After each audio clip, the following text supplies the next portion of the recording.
ஸ்ரீ திரௌபதி அம்மன் ஆலயத்தில் 211வது ஆண்டு மகாபாரத அக்னி வசந்த விழா வெகு விமர்சையாக நடைபெற்றது.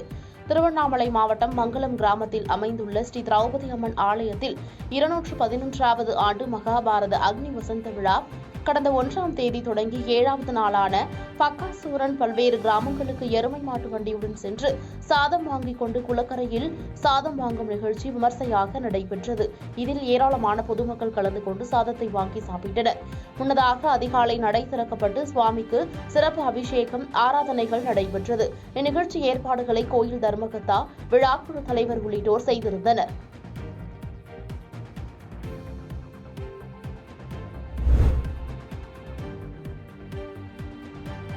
பெரியபாளையம் அருகே ஏரியில் மீன்பிடிக்க சென்றபோது நீரில் மூழ்கி 2 சிறுவர்கள் பரிதாபமாக உயிரிழந்தனர்.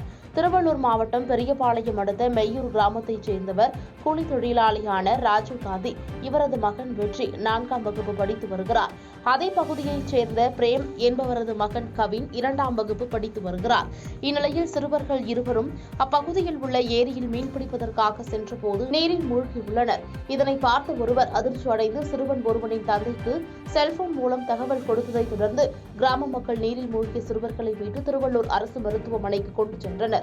அங்கு சிறுவர்கள் இருவருக்கும் தீவிர சிகிச்சை அளிக்கப்பட்டு வந்த நிலையில் சிகிச்சை பலனின்றி இருவரும் பரிதாபமாக உயிரிழந்தனர். இதுகுறித்து பெரியபாளையம் போலீசார் வழக்கு பதிவு செய்து விசாரணை மேற்கொண்டு வருகின்றனர்.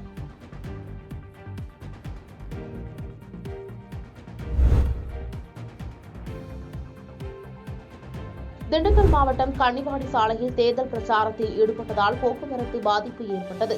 தமிழகத்தில் வருகின்ற 19ஆம் தேதி 18வது நாடாளுமன்ற தேர்தல் நடைபெறவுள்ளது. இந்நிலையில் திண்டுக்கல் நாடாளுமன்ற தொகுதியில் திமுக கூட்டணி கட்சி சார்பில் போட்டியிடும் கம்யூனிஸ்ட் கட்சியைச் சேர்ந்த சச்சிதானந்தத்தை ஆதரித்து ஆத்தூர் தாலுகா ரெட்டியார்சத்திரம் ஊராட்சி ஒன்றிய பகுதிகளில் ஊரக வளர்ச்சித்துறை அமைச்சர் பெரியசாமி தேர்தல் பிரச்சாரத்தில் ஈடுபட்டார். இந்நிலையில் கன்னிவாடி பகுதியில் தேர்தல் விதிகளை மீறி சாலையின் நடுவே வாகனத்தை நிறுத்தி தேர்தல் பிரச்சாரத்தில் ஈடுபட்டார். மதுரையிலிருந்து பழனி செல்லும் பேருந்துகள், பழனியிலிருந்து தேனி, கம்பம், மதுரை உள்ளிட்ட பகுதிகளுக்கு செல்லும் பேருந்துகள், அதேபோன்ற வழியாக செல்லக்கூடிய 2 சக்கர வாகனங்கள், 4 சக்கர வாகனங்கள் என அனைத்தும் போக்குவரத்து நெரிசலில் சிக்கியதால் வாகன ஓட்டிகளும் பொதுமக்களும் பெரும் சிரமம் அடைந்தனர்.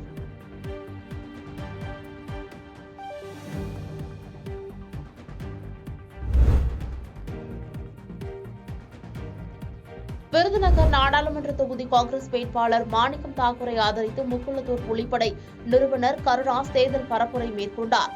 விருதுநகர் மாவட்டம் சாத்தூரில் முக்குளத்தூர் புலிப்படை நிறுவனர் கருணாஸ் இந்தியா கூட்டணியின் காங்கிரஸ் கட்சி விருதுநகர் நாடாளுமன்ற தொகுதி வேட்பாளர் மாணிக்கம் தாக்கூரை ஆதரித்து கைச்சின்னத்திற்கு வாக்கு கேட்டு தேர்தல் பரப்புரை மேற்கொண்டார். அப்போது பேசிய கருணாஸ், இந்தியாவிற்கு காவி நிறம் பூச முயற்சிக்கும் மதவெறி கொண்ட பாரதிய ஜனதா கட்சியையும் மக்களின் வயிற்றில் அடித்து GST வரி என்ற பெயரில் கொள்ளையடித்து கார்ப்பரேட் கம்பெனி முதலாளிகளுக்கு வாரி வழங்கும் மோடியையும் இந்த நாட்டை விட்டு அப்புறப்படுத்த நாம் ஒன்றிணைந்து இந்தியா கூட்டணிக்கு கை கொடுக்க வேண்டும் என கேட்டுக் கொண்டார்.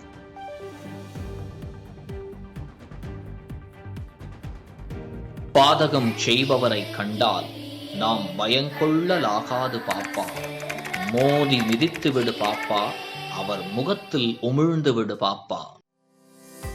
அண்மை செய்திகளை உடனுக்குடன் தெரிந்து கொள்ள இணைந்திருங்கள் இயம்நாடு தொலைக்காட்சியுடன்.